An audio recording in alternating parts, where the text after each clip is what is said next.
The sleek black SUV pulled up to the dusty edge of a construction site on the outskirts of Dallas, Texas. Nathan Cole, 38, CEO of one of the fastest-growing real estate firms in the country, stepped out in polished shoes, adjusting the cuffs of his suit. The sun beat down, and the sound of drills, hammers, and shouted directions filled the air. He wasn't here for a ribbon cutting. This was a surprise visit, his favorite kind. He believed in knowing what was happening on the ground, not just from the boardroom. As he walked past stacks of lumber and steel, most of the workers barely glanced at him. Except one. An older man, tan-skinned, wearing a sun-faded cap and a reflective vest covered in drywall dust, paused mid-sweep. His eyes locked on Nathan, and then he smiled. "Well, I'll be damned," he said warmly. "You're all grown up." Nathan stopped in his tracks. "I'm sorry, have we met?" The man nodded slowly. "Not for a long time, but I remember you. You used to sit on that bench outside the trailer park, waiting for your mom to finish her second shift." Nathan's heart stilled. No one in his company knew that story. No one talked about the days before he made it out, before the suits and the money. But this man? He remembered. "You gave me a sandwich once," the worker added. "Said your mom made an extra one just in case I was hungry." Nathan looked at him again, harder now, and then it hit him. "Mr. Luis?" The man grinned, eyes twinkling beneath the brim of his cap. "Still sweeping floors, kid. But I told you, you were going to make it big someday." And for the first time in years, Nathan didn't feel like a CEO. He felt like a boy being reminded who he was and who helped him become it. Nathan followed Mr. Luis to the shaded edge of the site, where they sat on a stack of unused drywall boards. The noise of machines hummed in the background. But in that moment, all Nathan heard was the voice of a man from his past. "I used to see you every afternoon," Luis said, sipping from a plastic bottle. "Tiny backpack, worn-out sneakers, always waiting, always quiet." Nathan smiled faintly. "That trailer was the closest thing we had to a home. Mom was working double shifts, cleaning houses by day, grocery cashier by night." Luis nodded. "She was a warrior. You both were." Then he leaned back. "You don't remember this, but I used to leave an apple or a juice box on that bench sometimes. You never looked around, just smiled, grabbed it, and read your books like nothing happened." Nathan's throat tightened. All this time, he'd thought those little surprises came from his mom. "That was you?" Luis shrugged. "You were a good kid, hungry to learn. And I figured someone needed to help you keep going." Nathan looked at the man beside him, hands rough, knees worn, skin baked from years under the sun.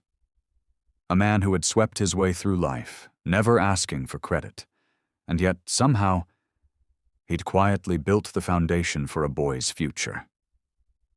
"You didn't just feed me," Nathan whispered. "You believed in me, when I didn't even know someone was watching." Luis chuckled. "You were worth it." Nathan looked out over the construction site, the structure rising from dirt and sweat and labor, and suddenly he realized. This building wasn't the only thing being built here, because legacy isn't always about what you leave behind. Sometimes it's about what you lift up when no one else is looking. The next day, Nathan called an emergency meeting at the construction site. The crew gathered, unsure what the fuss was about. Nathan rarely showed up twice. He stepped forward, removed his blazer, and took the mic from the site supervisor.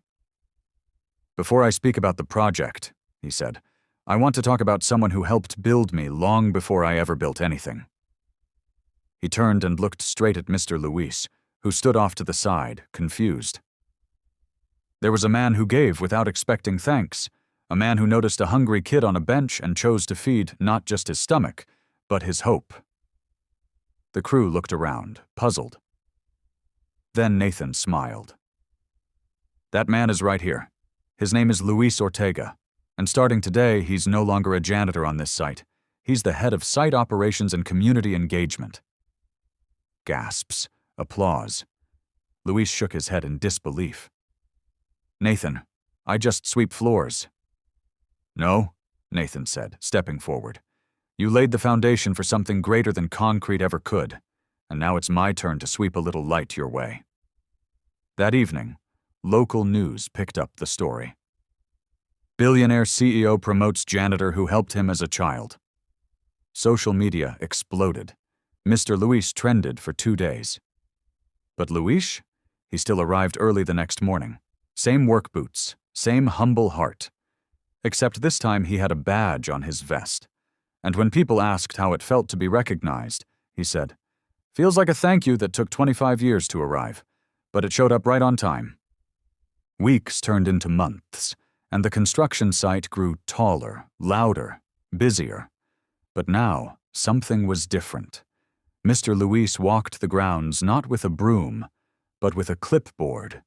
He greeted every new hire by name, checked in on the youngest workers, shared stories over lunch breaks about a boy who once sat quietly on a bench, dreaming bigger than his shoes. And Nathan? He visited more often. Less suit, more sleeves rolled up. And every time he saw Luis, he smiled, not just out of gratitude, but out of respect for a man who never needed a title to carry worth. On the day the building was completed, a plaque was mounted at the front entrance.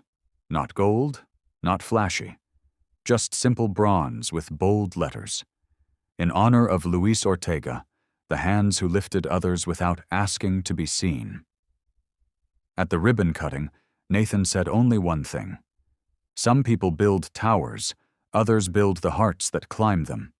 Then he turned to Luis, eyes misty. You didn't just help me grow up, you helped me grow right. Later that evening, Luis stood alone, staring at the plaque. A few workers passed and nodded, but he didn't speak. He just placed one hand gently on the words, because the boy he once fed had finally come back, and proved that the best foundations aren't made of stone. They're made of quiet kindness, long memories, and the courage to believe in someone before the world ever does.